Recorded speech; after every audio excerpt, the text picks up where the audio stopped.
Hello guys. It was a boring Sunday. Me and my baby were alone at the home and there was no food. കഞ്ഞി വെക്കേണ്ടത് ചോദിച്ചപ്പോൾ സ്വിഗ്ഗി മതിയെന്ന്.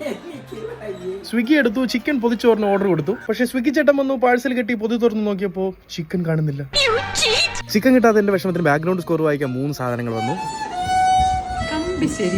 And all of a sudden we planned for a movie night. വണ്ടിയിൽ കയറിയത് മുതലേ course പോലെ 3 എണ്ണത്തിന് ഒരേ കാര്യമേ പറയാനുണ്ടായിരുന്നു. അങ്ങനെ ഞങ്ങൾ നല്ല ചൂട് ചായയും ബജിയും കഴിച്ചു.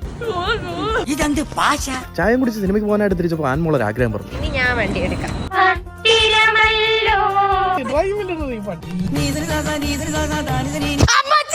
വണ്ടി ഓടിച്ചതിന്റെ ക്ഷീണം ഞങ്ങൾ തിന്നു തീർക്കാനായിട്ട് തീരുമാനിച്ചു. ശരണ്യ മസാല നല്ല കിട്ടുക്ക് biryani 65. Unfortunately I got the കുണ്ടി ഓഫ് ദ കോഴി. അങ്ങനെ തീറ്റയും കൂടിയൊക്കെ കഴിഞ്ഞ് ഞങ്ങൾ തിയേറ്ററിലെത്തി. ഇതാണോ Sookshmadarshini? And of course it was 2 happy hours of entertainment. അവിടെ അങ്ങനെ ഉണ്ടായിരുന്നു. അടിപൊളി.